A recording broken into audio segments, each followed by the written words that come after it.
예, 정치 맞수다 시작합니다. 김종혁 전 국민의힘 최고위원 그리고 김우영 더불어민주당 의원과 함께 하겠습니다. 어서 오세요. 안녕하세요. 네. 안녕하십니까? 예, 오늘 오전에 나온 압수수색 관련 속보 먼저 다루고 가겠습니다. 경찰 비상계엄특별수사단이 대통령실 그리고 한남동 공관촌에 대한 압수수색에 나섰습니다. 윤석열 전 대통령과 김성훈 경호처 차장의 체포영장 집행 저지 혐의에 관한 건데요. 윤 전 대통령 파면 후에 첫 대통령실 압수수색입니다. 어떻게 보고 계세요? 그동안에 몇 차례 압수수색을 하려고 했는데 김성훈 처장이 막았었잖아요. 네. 그래서 뭐 압수수색을 못 이뤘는데 그 대통령과 그 사령관들 그리고 장관들 사이에서 비화폰을 가지고 어떤 얘기를 했었느냐, 그게 이제 핵심이 되겠죠. 예. 과연 이제 비화폰이라는 건 원래 통신 기록이 남지 않잖아요. 근데 제가 그 압수수색을 한 원래 네. 그 센터 안에는 있는지 없는지 저는 잘 모르겠어요. 서버 말씀하시는 네, 서버의 거죠? 안에는 있는지 없는지 잘 모르겠습니다만 거기서 대통령이 예를 들면 직접 지시한 내용이 나온다든가 예. 혹은 또 그 이상민 행안부 장관 같은 경우는 네. 언론사하고 소방서의 단전 단수 뭐 이런 지시를 한 것들 이런 예. 것들 뭐 부인하고 있는데 그런 것들의 통화 내역이라든가 이런 것들이 알려진다면 그러면 뭐 지금 현재 재판 진행 중이기 때문에 그 재판의 양상이 좀 더 달라질 것이다 이런 생각이 드네요. 경찰 수사의 칼끝은 그러면 전 대통령을 직접 향할 거라고 보십니까? 아니면 그러지 이상민 전 않겠습니까? 장관? 만약에 대통령이 그렇게 예. 지시를 했다면 근데 지금 이제 그렇게 해서 수사가 진행되면 그 수사 결과는 지금 재판이니까 그걸로 넘어가겠죠. 예, 알겠습니다. 어떻게 보세요?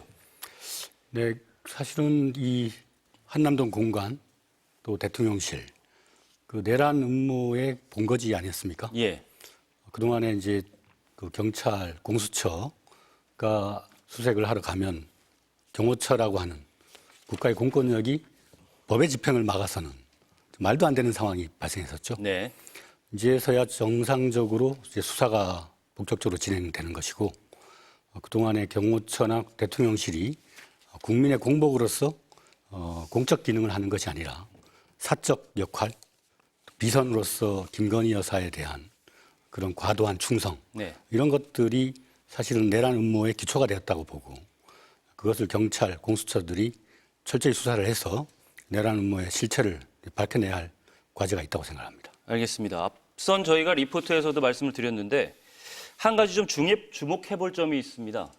이상민 전 장관의 내란 혐의에 대해서 대통령실 집무실 CCTV 등도 압수수색을 진행하고 있다고 하고요. 그런데 특수단이 이렇게 밝혔습니다. 대통령 안가 CCTV 등은 포함이 안 됐다고 말이죠. 세 차례 영장을 신청했는데 검찰이 청구하지 않았다. 이렇게 특수단이 밝혔습니다. 이 부분에 대해서도 하실 말씀이 있을 것 같은데. 검찰이 심우정 검찰총장이 예. 지난번에 석방 지휘를 했지 않습니까? 예. 그때에서 많은 국민들이 이 검찰이 법의 엄정한 집행을 하는 것이 아니라 내란 음모 세력을 동조하거나 은폐하려고 하는 거 아닌가 그런 걱정을 했는데 실제 이렇게 중요한 사안에 대해서 영장을 경찰이 청구했음에도 불구하고 불청구했다는 것은 네. 검찰도 심각하게 내란에 가담한 그런 의혹이 분명히 있다고 생각을 하고 특검 등을 통해서 검찰도 좀 확인을 해봐야 되지 않을까 싶습니다. 예. 김 의원님, 이 안가가 굉장히 우리가 중요하게 생각이 되는 부분인데 안가의 CCTV는 어쨌든 압수수색의 대상에 포함이 안 됐다고 하고요. 이 부분은 경찰의 신청을 반려해서 이제 어쨌든 반려한 건 아니고 청구를 하지 않았다. 3번이나. 이 부분에 대해서는 어떤 의견이십니까? 어떻게 보면 안 가는 게 약간 필요악적인 그런 느낌이 있잖아요. 예. 대통령이 외부에 나가서 뭐 사람들을 편안하게 만날 수 없기 때문에 그래서 이제 안 가라는 곳에서 저도 가봤어요. 네. 옛날에 편집국장 할 때 대통령 그때 퇴임하시면서 이제 초청을 해서 가서 뭐 자기가 옛날에 있었던 얘기, 뭐 대통령 하면서 애로사항들, 그 이제 술 반주하면서 이제 이런저런 얘기를 다 예를 들면 친구들이라든가 뭐 아는 사람들이라든가 언론인이라든가 이런 분들하고 얘기하는 그런 장소인 것 같아요. 예. 안가가. 근데 저는 적어도 이 사건과 관련해서는 철저히 조사가 돼야 된다는 게 기본 입장입니다. 근데 예. 자칫하면은 근데 안가에 대통령이 사적으로 뭐 친구들도 부를 수 있고 여기서 얘기 듣고 뭐 이런 수도 있는데 이게 만약에 그런 수사 기밀 그 과정에서 그런 것들이 만약 무차별로 노출이 되면 굉장히 2차 피해 같은 걸 불러일으킬 수 있어요. 너도 내랑 공범 세력 아니야? 예를 들면 그 사람이 전혀 그런 것과 관계가 없었다 하더라도 그래서 아마 검찰이 그런 부분에서 조금 우려를 한 게 아닌가 싶긴 한데 그렇다 하더라도 뭐 그런 그 어떤 수사의 밀행성이나 기밀은 제대로 지켜가면서 지키는 게 원칙이잖아요. 그 원칙대로 지키고 예. 그래도 적어도 누가 정말 그런 그 이번 비상계엄과 관련해서 그 불법 비상계엄과 협의를 한 내용이 있다라든가 네. 그렇다면 이거는 밝혀져야 된다라고 네. 생각을 합니다. 그렇죠. 그 CCTV 확보가 매우 중요한 것이 계엄 이튿날 이상민 장관, 또 법무부 장관, 법제처장, 민정수석이 거기에서 밀회를 했다는 거 아니겠습니까? 예, 안가 회동이라고 지속적으로 제기되고 네. 있는 부분이죠. 거기에서 예를 들면 2차 계엄이라든가 예. 또 계엄과 내란 음모에 대한 어떤 그 폭로의 저지, 다양한 음모가 그 안에서 논의이 됐을 가능성이 크고 네. 지금 또 법제처장은 헌재 재판관으로 그 임명 제청되어 있지 않습니까? 그런 문제도 연관되어 있기 때문에 예. 이게 대단히 심각한 사안입니다. 이게 그 검찰은 조속히 영장을 청구를 해서 내란에 대한 정확한 수사를 해야 될 것 같습니다. 네, 근데 CCTV 자체가 뭐 증거, 그러니까 출입한 사람을 보여주긴 하죠. 그렇죠. 근데 그렇다고 해서 그 사람들이 무슨 내용을 얘기했는지를 알려주는 건 아닙니다. 네. 왜냐하면 그리고 좀 행안부 장관 등 가서 법제처장 등 갔었다는 사실이 이미 다 알려진 거잖아요. 근데 이제 어느 시점에 정확하게 언제 어떻게 들어갔는가, 누가 모였는가 이 부분에 대해서는 그거는 아마 확인이 지금 필요한 제가 부분이기도 알기에는 하니까요. 뭐 지금 다 그 내용을 제외하고는 네. 모임 자체는 있는 것 같은데. 그렇죠. 근데 이제 증거로 확보를 하려면 그러면 뭐 CCTV가 필요하겠죠. 그 첨부 자료가 필요할 테니까. 예, 알겠습니다. 그리고 저 하나 오해 있을 것 같아서 제가 안가에 갔었던 것은 윤석열 대통령 때가 아닙니다. 10여 년 전입니다. 아, 계속 그게 신경이 쓰시셨나 봐요. 괜히 또 오해받을까 봐. 언론인 시절에. 네. 알겠습니다. 이 체포 저지 또 이와 관련한 증거 인멸 혐의의 핵심 인물은 뭐 다들 아시는 것처럼 김성훈 경호처 차장이죠. 김 차장이 어제 경호처 직원 간담회에서 이달 말에 사퇴하겠다는 뜻을 밝혔습니다. 그 사퇴를 요구하는 연판장에 600명 가까이 서명하면서 집단 반발하니까 여기에 백기를 든 것 아니냐 이런 해석들이 나오고 있는데 이것부터 여쭐게요. 김 차장이 물러나면은 관련 수사에 속도가 좀 붙을 거라고 보십니까? 매우 빠르게 붙겠죠. 예. 왜냐하면 그동안에 이제 이 수사를 막아온 것들이 김성훈 차장이었다. 이렇게 알려져 있잖아요. 실제로 뭐 보면은 김 처장 같은 경우는 그 윤석열 대통령에 대한 개인 충성을 앞세우는 듯한 느낌을 많이 받았어요. 네. 그리고 뭐 사저로 간 다음에도 거기 가서 진두지휘를 하고 뭐 이런 모습들이 많이 보여졌잖아요. 근데 뭐 그동안에 이제 그 경호처에 대해서 여러 가지 이야기들이 있었습니다만 알고 봤더니 경호처에 있는 직원들은 우리는 정상적인 영장이 발부되면 그걸 반대하면 안 된다. 법을 지켜야 된다. 이런 입장이었다고 하잖아요. 예. 근데 그거를 막고서 뭐 사실인지 모르지만 총기를 사용해서라도 막겠다. 뭐 이런 얘기도 있었고, 그다음에 뭐 모든 자료를 삭제해라라는 지시도 있었다는 그런 증언이 있고. 예. 그러니까 이 어떻게 보면 김 차장이 근데 계급 체계가 뚜렷한 그런 경호처 같은 경우는 위에서 수장이 그렇게 얘기를 하면 네. 아무리 그것이 자기 마음에 들지 않는다 하더라도 그걸 대놓고 반대하기는 쉽지 않아요. 예. 실제로 그걸 또 반대했던 한 사람이 직위 해제당하는 일도 있었지 않습니까? 그렇죠. 예. 그러니까 그런 면에서 저분이 물러나게 되면은 아마 증언이나 이런 것들도 많이 나올 것 같고요. 경호처 직원들 사이에서 예. 뭐 사뭇 양상이 달라지지 않겠나 이렇게 생각이 듭니다. 알겠습니다. 저는 그 김성훈 차장 같은 경우는 마땅히 지금 현재 고난대행에 대한 경호를 담당을 해야 되거든요. 예. 근데 아크로비스타의 파면된 대통령 거기에 이제 경호를 하러 갔더라고요. 그러니까 그걸 보면 이 사람은 공적인 대통령에 대한 공적 권한으로서의 경호가 아니라 네.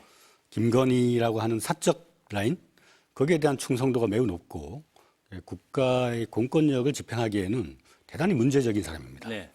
그 다음에 이제 뭐 총을 동원하네, 또 김건희 여사가 뭐 장갑차를 운전하고 싶네, 또 생일날 무슨 뭘 했네. 우리의 공적인 공복들을 그 사인에 대한 충성의 도구로서 활용한 것은 지탄을 받아 마땅하고 빨리 수사해서 구속시켜야 된다고 생각합니다. 근데 왜 이달 말에 사퇴를 하겠다고 했을까요? 직원들은 당장 물러나라 이렇게 얘기를 했다고도 하는데. 어떻게 잠정적으로 보세요? 뭐 시간을 벌고 예. 본인의 어떤 여러 가지 증거라든가 네. 뭐 이 범죄 혐의 이런 것들을 좀 축소하거나 은폐하거나 그럴 수 있는 시간이 필요하겠죠. 예. 그렇게 예측을 하시는 거고요. 어떻게 보세요? 시간 끄는 거죠. 뭐. 네. 그러니까 지금 시간을 끌어야 될 아니, 그 이유를 연말- 보시는 거죠. 아니 내가 지금 중간에 물러나긴 그렇지 않냐. 이달 끝에 물러나겠다. 네. 이렇게 얘기를 해서 약간 뭐 이렇게 가라앉히는 거겠죠.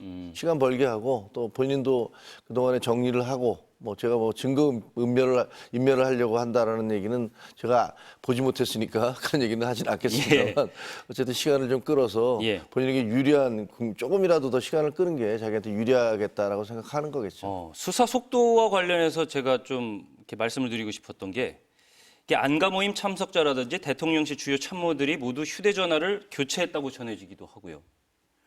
또 계엄 후 이틀 사이에 3번을 휴대전화를 교체했다고 나오는 사람도 있습니다. 그러니까 굉장히 빠른 수사가 필요할 텐데 수사가 어쨌든 오늘 압수수색이 처음으로 집행이 되는 거기도 하고 이렇게 수사가 늦어지면은 결국에는 증거 확보 같은 것들이 좀 어렵지 않을까 하는 우려가 있는 거거든요. 또 상당한 시간 동안의 증거인멸의 기회가 있었고 네. 또 한남동 공간에 대통령이 삭방돼 가지고 윤석열 전 대통령이 들어가서 한 게 뭐가 있겠습니까? 이제 그런 증거인멸이겠죠. 이렇게 내란의 음모를 실행을 함으로써 국민의 삶을 파탄시키고 이렇게 대한민국의 국격을 붕괴시킨 사람들이 한 번도 성찰, 사과, 반성도 없는 상태에서 이렇게 법 기술을 활용을 해서 정말 국민의 분노가 하늘까지 올라갈 지경입니다, 이게. 알겠습니다. 자, 그럼 조기 대선 얘기로 좀 넘어가 볼까요? 예. 먼저 민주당 경선부터 들여다보겠습니다. 더불어민주당 경선은 이재명 전 대표 그리고 김동연 경기지사, 김경수 전 경남지사 간의 3파전으로 확정됐습니다. 오전에는 새 후보가 공명선거 실천 협약식에 참석을 하기도 했는데요. 어대명 경선이다 이런 말도 나오고 있긴 합니다. 민주당 경선에서는 네거티브 공방 뭐 이런 게 없을까 하는 의문점들도 나오고 있긴 한데 어떻게 보세요? 네거티브 공방은 현재 시대적 상황으로 비춰봤을 때 그걸 감히 하기 어려울 것이다. 그러니까 내란에 저항하고 대통령 탄핵시키는 과정에서 국민과 당원들이 일치단결해서 예. 그 어려움을 넘어섰지 않습니까? 또 각자의 후보들도 마찬가지로 대한민국 헌정수호라고 하는 공통의 목표를 향해서 같이 움직여 왔기 때문에 그 과정에서 뭐 부분적인 인식의 차이도 있겠습니다만은 내란 극복, 헌정수호, 또 대한민국의 성장과 회복이라고 하는 큰 틀에서는 보다 좀 선의의 경쟁을 하지 않을까 그렇게 판단이 됩니다. 예. 어떻게 보세요? 네거티브는 별로 못할 것 같아요. 무서워서. 그러니까 왜냐하면 이재명 대표가 너무 일방적으로 독주하고 계시기 때문에 예. 다른 후보들이 거기에 얘기를 잘 못할 것 같고 예를 들면 연설회장에서 그런 얘기를 하면 아마 그 연설회장을 가득 메운 그 이재명 대표의 지지자들로부터 심한 야유가 나올 것 같아요. 그래서 아마 못할 가능성이 크다라고 생각이 듭니다만 네. 네거티브라는 게요. 따지고 보면 검증과 백지 한 장 차이예요. 우리는 굉장히 철저히 검증해야 된다 이렇게 얘기하지 않습니까? 그럼 그 검증을 좋은 거를 검증하겠습니까? 검증은 나쁜 걸 검증하는 거예요. 그 사람의 문제가 되거나 그 사람에게 약점이 있는 것들을 검증하는 게 그게 검증입니다. 근데 그것이 예를 들면 너무 과장됐거나 아니면 사실이 아니거나 이러면 우리가 네거티브라고 얘기하는 거죠. 그러니까 네거티브와 검증 사이의 그 기준은 상당히 애매모호한데 네. 따라서 일방적으로 그 네거티브니까 나쁘다라고만 얘기할 수도 없는 측면이 있는데 그러나 이번 민주당 경선에서는 너무 일방적인 게임이 진행될 것으로 보여지기 때문에 예. 아마도 감히 거기에 대해서 문제를 제기하거나 뭐 약점을 공격하는 이런 양상은 보여지지 않을 것 같다라고 생각이 돼요. 조금 달리 얘기하면 굳이 필요가 없다 뭐 이렇게도 해석을 할 수 있을까요? 아니 굳이 필요가 없는 건 아니죠. 그런가요? 사람이라는 건 누구나 완벽한 사람은 없고요. 네. 약점과 강점이 있습니다. 근데 제 말은 그러니까 현실적으로 네. 이게 너무 차이가 나기 해봤자 때문에 소용없다. 해봤자 소용없다. 이런 그러니까 소용이 의미죠. 없다라고 할 수는 있겠죠. 예, 알겠습니다. 그런 말씀을 하신 걸로 이해를 하겠습니다. 이게 각종 여론조사에서 앞서고 있는 이재명 전 대표가 차기 정부 과제를 이야기하면서 정치 보복을 하지 않겠다 이런 얘기를 하기도 했고요. 특히 공수처 강화, 기소권, 수사권 분리를 강조하기도 했습니다. 함께 들어보시겠습니다. 검찰 수사권 문제는 어쨌든 기소하기 위해서 수사하게 허용해서는 안 된다. 수사와 기소를 분리를 해야 돼요. 그게 법무부 안에 있든 어디에 있든 수사 담당 기관, 기소 공소유지 담당 기관은 분리하는 게 맞습니다. 당연히 그래야죠. 그 수사기관끼리도 서로 견제해야 돼요. 그렇죠. 한 군데다 시켜놓으면 안 됩니다. 독점하면 안 돼요. 그래서 몇 군데를 저는 공수처를 대폭 강화할 생각이거든요. 예, 함께 들으셨는데요. 이게 문재인 정부에서 추진했던 검찰 개혁을 마무리 짓겠다 이런 의미로 해석되고 있는 부분도 있는데 어떻게 보세요? 저는 그걸 검찰 개혁이라고 보지 않거든요. 예. 그러니까 예를 들면 검수완박을 하고 공수처를 만들어 놓은 건 그냥 그 굉장히 꼼수 그리고 본인들에게 필요한 기관을 사적으로 어떻게 보면 국가기관을 공수처를 만들어냄으로 해서 그 검찰의 힘을 약화시키고 예. 그리고 오히려 정치권의 영향력을 더 강화시켰다라고 봅니다. 저는. 왜냐하면 실제로 지금 공수처 만든 다음에 지금 몇 년 지났습니다. 수사한 거 뭐 있죠? 수사한 거 딱 한 건 손준성 검사와 관련해서 1차 기소를 했습니다. 근데 2심에서 또 무죄가 나왔어요. 그리고 이번에 공수처 수사가 그 대통령과 관련해서 수사를 했다가 구속 취소를 당한가 하면 또 무리한 수사로 인해서 여러 가지 공격을 받았습니다. 제가 보기에는 윤석열 대통령 탄핵, 그러니까 쉽게 얘기하면 비상계엄 이후에 사태가 이렇게 꼬인 데는 예. 공수처의 그 뭐랄까 굉장히 좀 허술한 수사 그리고 법 집행 이런 것들이 굉장히 많이 영향을 미쳤다고 생각을 해요. 그런데 그런 공수처를 강화를 하겠다라는 게 무슨 의미인지 잘 모르겠고요. 공수처는 많은 사람들이 이번 수사를 윤석열 대통령과 관련된 수사를 보면서 야, 저 공수처는 빨리 없애야겠다라고 그런 얘기들을 하는 분들이 많았습니다.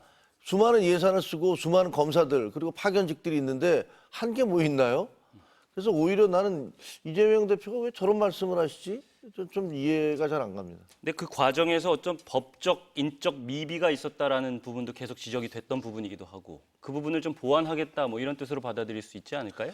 그러니까 법적 인적 미비는 그 흔히 하는 얘기로 우리가 사람이 부족해서 제대로 못했다 그런 얘기 아닙니까?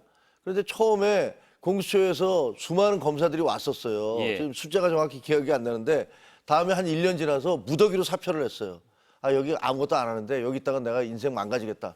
그다음 그런 의미겠죠 아마도. 뭐 나는 성공하고 출세하고 싶은데 여기서는 수사도 제대로 안 되고 아무것도 없네. 그 다음에 또 사표를 무더기로 내고 이런 일들이 반복됐지 않습니까? 이거는 공수처 자체가 굉장히 의미 없다, 무용하다라는 얘기 아니겠습니까? 근데 그걸 강화해요? 그 검찰이 수사 기소권을 다 갖고 있고 예. 사실 무소불위의 권력이라고 하지 않습니까? 네. 견제받지 않은 권력은 어떻게 됩니까? 지금 현재 윤석열 전 정권의 검찰처럼 되는 겁니다. 야당 대표를 끝없이 보복 응징하고 사찰하고. 예. 네? 그러니까 정치화됐어요, 검찰이. 국민 누구나가 대한민국 검찰이 지금 정상적인 검찰이라고 생각 아직 하고 있지 않지 않습니까? 그럼 이 견제받지 않는 권력은 견제받도록 해야 됩니다. 공수처법에 따르면 검사 25명 이내에 구성하도록 돼 있어요. 막강한 정치 검찰에 비해서 공수처는 미약하기 짝이 없는 기구였죠.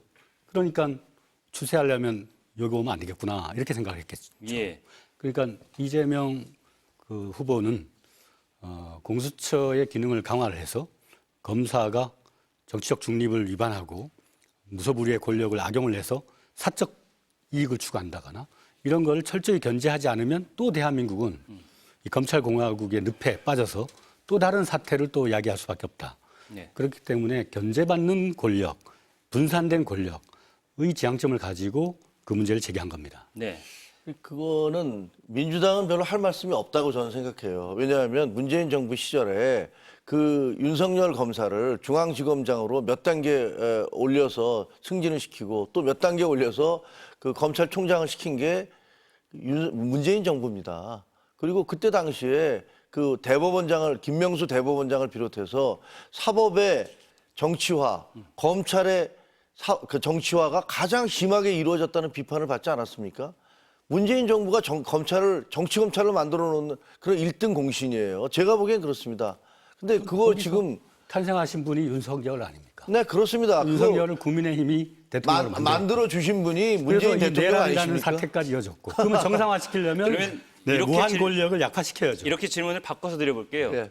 현재의 검찰 권력이 너무 영향력이 크다. 예. 이에 대한 견제가 필요하다. 이 부분에 대해서 그건 어떻게 동의하죠. 예. 네, 그렇습니다. 그게 그러면 공수처라는 방식으로 된다는 것은 저는 동의하기 어렵지만 공수처라는 방식으로는 안 예, 된다. 왜냐하면 공수처가 예. 그 방식으로 검찰 견제가 되지 않는다라는 것들을 입증해 보였잖아요. 공수처가 있다고 해서 검찰이 무슨 달라진 게 있습니까? 네. 그러니까 저는 그건 아니라고 생각해요. 검찰 제대로 움직이게 하려면요. 그건 검찰뿐만 아니라 군도 마찬가지입니다. 군도 지휘관들이 제대로 예를 들면 법에 따라서 활동을 하고 지휘 명령을 하면 네. 그러면 군이 그렇게 문제가 되는 게 없죠. 검찰도 마찬가지고요. 그러니까 제대로 된 인사를 통해서 인사권을 제대로 행사해서 공정한 사람들, 중립적인 사람들 이런 분들을 제자리에 앉혀놓으면 사법기관이 됐든 검찰이 됐든 군이 됐든 뭐 걱정을 안 해도 된다고 생각을 합니다. 근데 그것을 그렇게 하지 않으면서 그러면서 제도의 탓을 하는 것도 문제가 그러면 있다고 봐요. 김 의원님께서는 수사권과 기소권은 그대로 지금 시스템은 그대로 두고 인사권만 잘 활용을 하면 검찰 권력에 대한 견제 같은 것들은 다 해결이 될 거다라고 보시는 거죠. 수사권과 기소권에 문제가 있다는 것도 알고 예. 그리고 뭐 다른 나라의 사례로 비해 볼 때 네. 이게 좀 다르다라는 것도 이해를 합니다. 예. 근데 우리나라는 어쨌든 그런 시스템을 오랫동안 계속 해온 거잖아요. 예. 대통령제가 우리나라만의 대통령제로 계속 만들어서 진화해 왔듯이 그건 수사기관이나 사법기관이나 다 마찬가지예요.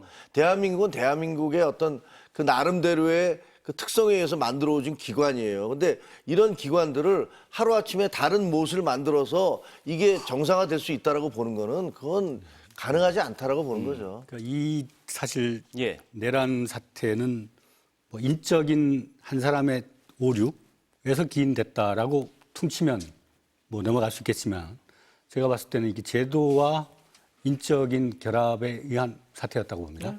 그러니까 대통령이 인사권을 활용을 해서 검사들을 자기들의 정치적 도구로 활용하고 네.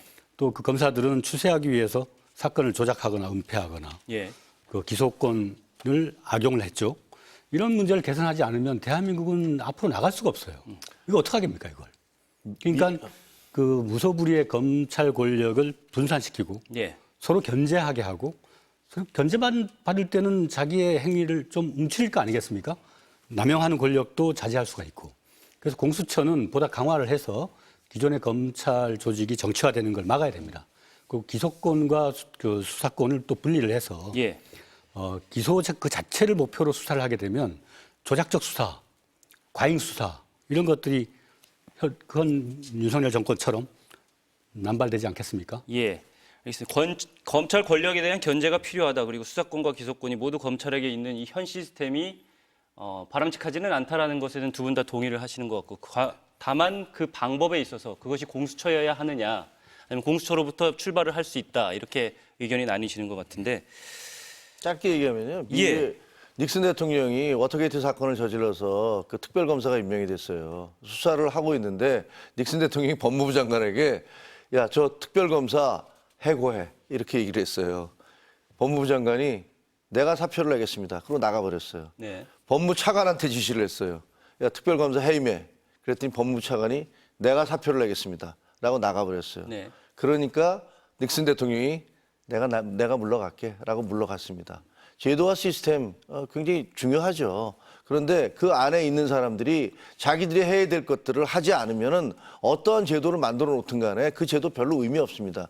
지금 우리 공수처에 뭐 그 오동훈 그 공수처장이 과연 본인에게 주어진 어떤 임무를 제대로 이행했다? 저는 그렇게 보지 않습니다. 예. 두 분 말씀은 많이 들었는데 이 부분에 대해서는 사실은 우리가 사람 한두 명에게 모든 걸 기대한다는 게 사실 맞아요. 그건 뭐 옳지는 않습니다. 예, 그게 어려운 일이잖아요. 네, 그리고 맞습니다. 사람이 어떻게 생각을 갖느냐에 따라 너무 달라지는 결과가 나오는 거고. 제 말씀은 시스템을 어떻게 만들어 놓든 간에 예. 거기서 그 있는 사람들이 자기 역할을 제대로 하지 않으면 그것은 얼마든지 오염될 수 있고 피해갈 수 있는 길이 있다. 그런 말씀을 드리는 겁니다. 그런 공직 문화가 먼저다라는 쪽으로 결론이 어떤 나겠네요. 그러면. 권력기관 간에 예. 민주적 통제가 있어야 됩니다. 네, 필요합니다. 네.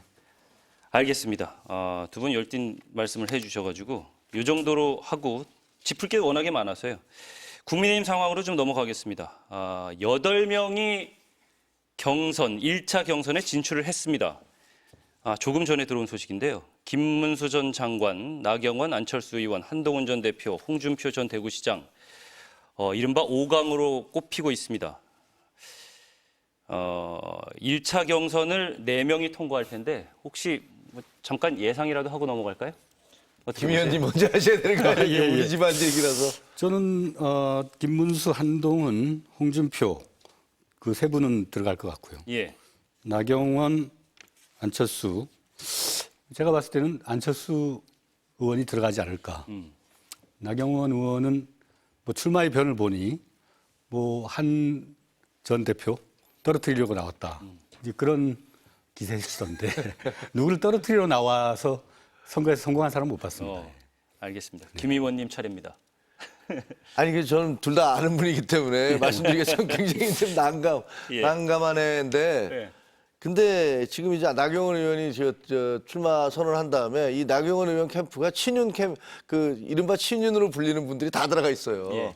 그래서 진짜로 윤석열 대통령의 복심인 거야? 뭐 이런 얘기들이 나오고 있잖아요. 예. 그리고 김문수 장관 후보님의 표가 또 글로 이동하는 그런 모양새도 좀 보여지거든요. 그래서 저는 나경원 후보가 올라갈 가능성도 적지 않다라고 예. 말씀드리고 싶습니다. 그럼 4명을 정확하게 뽑아주신다면? 아니, 그럼 아까 말씀드린 3강이 뭐 한동훈, 김문수, 그리고 홍준표가 있고 거기에 아마 나경원 안철수 의원이 아니고. 의원이 올라갈 가능성도 꽤 크다. 알겠습니다. 이렇게 보입니다. 근데 아까 리포트에서도 전해드렸지만 국민의힘 대선 경선 주자들이 불출마를 선언한 오세훈 서울시장과 손잡으려고 힘쓰는 듯한 그런 모습이 보여지고 있습니다. 어제는 홍준표 전 대구시장이 오 시장과 만찬을 했고요. 오늘은 김문수 전 장관 그리고 나경원, 안철수 의원 모두 만났습니다. 만나서 한 얘기가 있는데요. 들어보시겠습니다.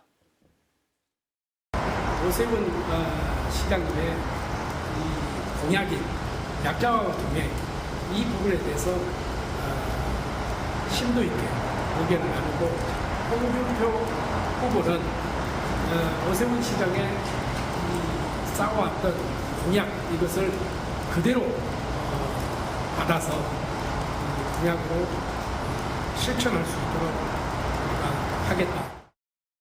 오세훈 서울시장님께서 훌륭한 정책으로 서울 시민들의 행복을 더 높이고 또 전 국민들에게 좋은 제도를 시행할 수 있는 시범을 먼저 보여주신 데 대해서 경의를 표하고 저도 대선에서 이런 부분을 충분히 반영하고 앞으로 당선되면 잘 시행할 것을 약속드립니다. 예, 오 시장의 공약을 그대로 받아서 또 오 시장의 정책들을 잘 시행해 나가겠다. 그대로 받겠다라는 얘기를 이렇게 공식적으로 했는데 오 시장의 몸값이 그만큼 올랐다 이런 의미일까요? 아니면 중도층의 소구력이 그만큼 크다 이런 의미일까요? 어떻게 보세요? 둘 다죠, 뭐. 아니, 이게 어쨌든 오세훈 시장님이 합리적인 중도를 반영해왔다. 네. 온건 보수를 반영해왔다. 뭐, 이렇게 얘기가 되잖아요. 그렇게 평가받고 있으니까. 선거에 나간 후보들의 입장에서는 어떻게 해서든지 그 표를 내가 좀 받아왔으면 좋겠다. 예. 라는 소망이 있는 건 뭐 인지상정이죠. 그러다 보니까 이제 줄지어서 가서 저렇게 나하고 오 시장님하고 이렇게 생각이 같아요. 라고 얘기했지만 아마 한두 달 전에 그분들이 했던 얘기 보면 오 시장님 생각과 굉장히 많이 다른 얘기들을 많이 하셨을 거예요. 예. 그래서 그냥 우리 유권자나 국민들도 그냥 인사치레로 하시는 걸 거니라고 받아들이지 저렇다고 그래서 갑자기 오 시장님 만났더니 오 시장님 만났으니까 나는 저 사람을 지지해야지 이렇게 할 사람은 없잖아요. 네. 그러니까 그냥 거쳐야 될 통과 의례 하나를 거쳐가고 있는 것이다 이렇게 생각이 큰 듭니다. 효과는 없을 거다 이런 말씀이신 것 같고요. 예. 오 시장이 너무 맥없이 나가 떨어졌습니다. 명태균 게이트하고 연관된 문제가 아닌가 그렇게 보고 있는데 예. 홍준표 전 대구시장과 만났는데 두 분 사이에 약자와의 동행 어쩌고 하는데 서로 간에 명태균 관련한 어떤 정서와의 동행이 있는 게 아닌가 그런 생각도 듭니다. 좀 비참한 말이지만. 네. 김문수 장관도 좋은 정책을 잘 이어받겠다고 했는데 예. 아무튼 오세훈 시장이 보수가 바뀌어야 된다. 국힘이 새롭게 변화하면 안 된다라고 하면서 포기를 했어요. 그러니까 지금 오세훈 시장보다 나은 다른 사람이 있나요? 국힘에? 저는 한두 명은 있을 수는 있다고 보는데 대다수 지금 나오는 분들은 오세훈 시장보다 훨씬 더 구태에 가까운 사람들입니다. 그런 분들은 좀 물러나시고. 한동훈 후보는 아닌 것 같은데. 김 의원님은 그렇게 말씀하실 것 같았습니다. 네. 한동훈 후보야 뭐 예. 검찰의 집행자 또 법무부 장관으로서 현 정권 초기에 검찰 정권을 운영했던 그 부분에 대한 명백한 성찰이 있어야 되지 않을까요? 네. 그러면 보다 깔끔하지 않을까 싶습니다. 그러면 오 시장의 그 중도층 소구력 이런 것들은 효과가 있을 거라고 보세요? 오 시장 본인이 쌓아놓은 이미지지 그 이미지를 타인에게 뭐 한 달 안에 전가를 할 수 있겠습니까? 알겠습니다. 국민의힘 주요 후보들의 발언이 또 주목받고 있습니다. 어제 김문수 전 장관이 박정희 대통령 시절에는 시위할 때 누가 사망하진 않았다라고 했고요. 홍준표 전 대구시장은 헌법재판소를 폐지하겠다 이런 발언을 했습니다. 너무 지지층 결집에만 몰두하고 있는 것 아니냐 이런 비판도 나오는데 어떻게 평가하고 계실까요? 이분은 네, 홍준표 전 시장은 말은 참 시원합니다. 그 지난번에 그 내란 관련 토론할 때 보니까 박정희의 쿠데타가 내란이었다라고 얘기를 하더라고요. 네. 또 대구에 박정희 전 대통령 동상을 본인 얼굴하고 비슷하게 만들어 놓고 참 그 재밌는 분이에요. 네, 정치를 아주 희극화하고 있는 것 같습니다.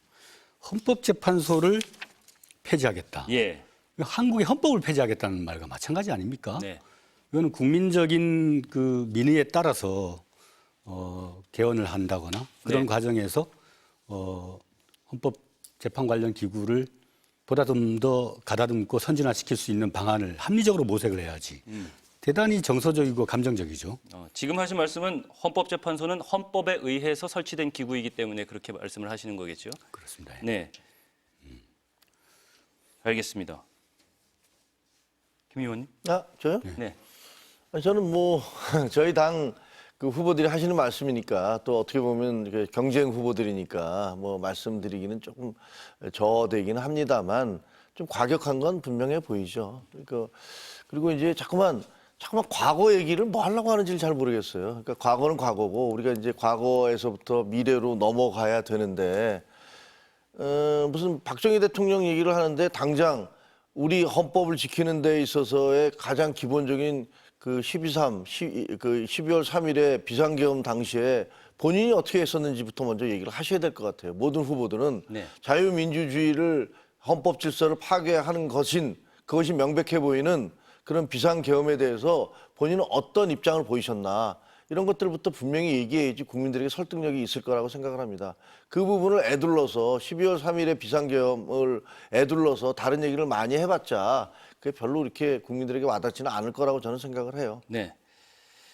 국민의힘 대선 경선과 함께 가장 관심을 끄는 것이 가장은 아니고요. 예, 관심을 끄는 것이 하나가 빅텐트론입니다. 이게 뭐 현실화 관련해서 한덕수 대통령 권한대행 국무총리의 참여 여부 이게 핵심으로 좀 보이기도 하고 그렇게 되는 분석들도 있고. 근데 또 한덕수 출마론을 강력히 주장했던 박수영 의원은 또 오늘 김문수 후보 경선 캠프에 또 합류를 하기도 했고요.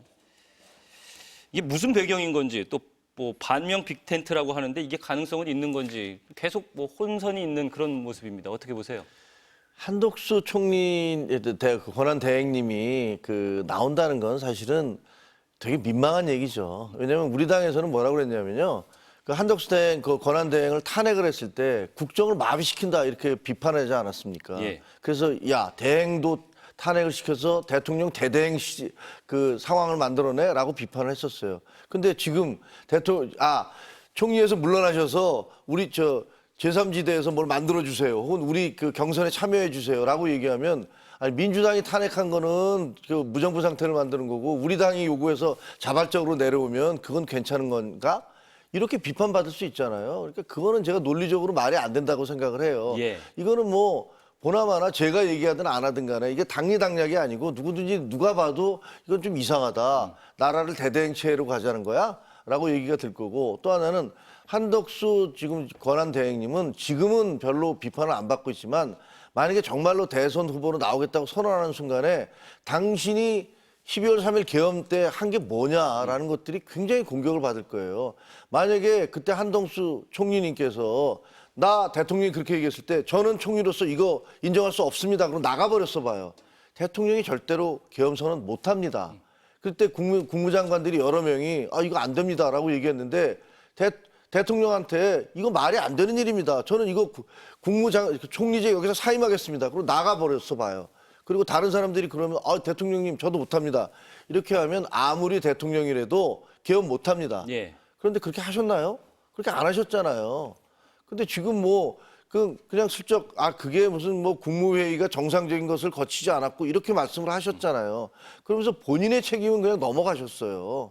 그거 국무회의가 아니었습니다. 대통령 책임입니다. 예. 이런 얘기 아닙니까? 정작 본인이 역사적 어떤 순간에 본인이 총리로서 해야 될 그런 역사적 책무를 하셨냐? 저는 안 했다고 생각합니다. 예. 근데 지금 이 부분에 대해서는 워낙 계엄에 대한 논란이 크니까 그냥 슬쩍 넘어가 버렸지만 만약에 본인이 무슨 대통령이 나오겠다느니 이런 식의 생각을 하게 되면 그 부분에 대한 것들을 해명해야 되는데 해명할 수 있을지 잘 모르겠습니다. 예. 한덕수 총리는 얌전한 강아지 부뚜막에 먼저 올라간다고. 예? 상당히 역대 정권을 거치면서 총리로 안정적인 국정을 운영할 수 있다고 판단을 할 수도 있었는데 예. 온갖 돈키호테 짓을 하고 있습니다 지금. 그렇죠? 예. 윤석열 내란 우두머리의 친구를 헌법재판관으로 임명을 해놓고 그리고는 오늘 또 뭐라 그랬냐면 임명 소청이 아니라 발표를 했다 이렇게 또 둘러댔어요. 그리고는 또 대통령 선거에 출마하는 일은 없다 이렇게 보도가 나오니까 그 보도는 사실이 아니다. 도대체 뭐 하자는 겁니까 그 자리에서?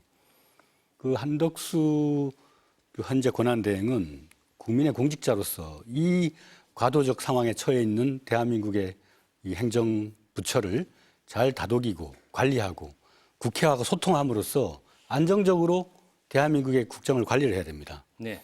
근데 지금 자기 사욕을 내세워서 트럼프랑 통화한 사실 일부를 흘리기도 하고 그 뭐 하자는 건지 국민의힘은 그냥 이렇게 비판만 할 것이 아니라 정말 당 차원에서 분명하게 내란 행위에 가람 의혹 그런 걸 저지른 사람이 또다시 정치적 음모로 사욕을 품는다면 결단코 좌시하지 않겠다. 이렇게 예. 당 차원에서 결의를 하시기 바랍니다.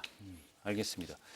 제가 빅텐트랑 관련해서 이와 함께 또는 전제 조건으로 언급되고 있는 한덕수 차출론을 말씀드렸는데 한덕수 차출론에 대한 비판을 해주신 걸로 답을 가름하겠습니다. 오늘은 앞서 말씀드린 대로 세월호 참사 11주기입니다. 당시 박근혜 전 대통령의 7시간 행적은 여전히 베일에 쌓여 있고요. 청와대 문서들이 최대 30년간 봉인됐기 때문이죠. 사회적 참사 특별조사위원회가 검찰에 대통령 기록관 압수수색 영장 청구 의뢰를 검토했던 것으로 어제 저희가 MBC 뉴스데스크를 통해서 보도를 해드렸는데요. 예, 관련 문건들 공개 필요성이 있다고 보시는지 짧게 여쭙고 마무리 짓겠습니다. 대통령 기록관 관련 문건들. 그게 지금 현재 법적으로 네. 고법에서인가 요구를 하면 주도록 돼 있지 않습니까? 예. 아마 그 공개 요건이 있을 거예요. 그러니까 만약에 그게 필요하다고 생각되면 그게 절대로 공개 안 된다 그게 아니니까 거기에 필요한 절차를 밟아서 하면 될 것 같습니다. 예, 필요는 하다고 보시는 거네요. 그러니까 지금 저는 어떤 부분에 대해서 무슨 논의가 있는지를 잘 몰라요. 예. 뭐가 지금 부족하다고 해서 하는지를 잘 몰라서 제가 그거에 대해서 코멘트하기가 좀 그러네요. 알겠습니다. 내란 혹은 외환 혹은 사회적 참사 이렇게 국가에 있어서 중대한 그런 사안의 경우는 네. 예외적으로라도 그 관련 기록들을 열람할 수 있어야 된다고 생각합니다. 예, 알겠습니다. 예, 이상으로 두 분 말씀 여기까지 듣겠습니다. 감사합니다. 고맙습니다.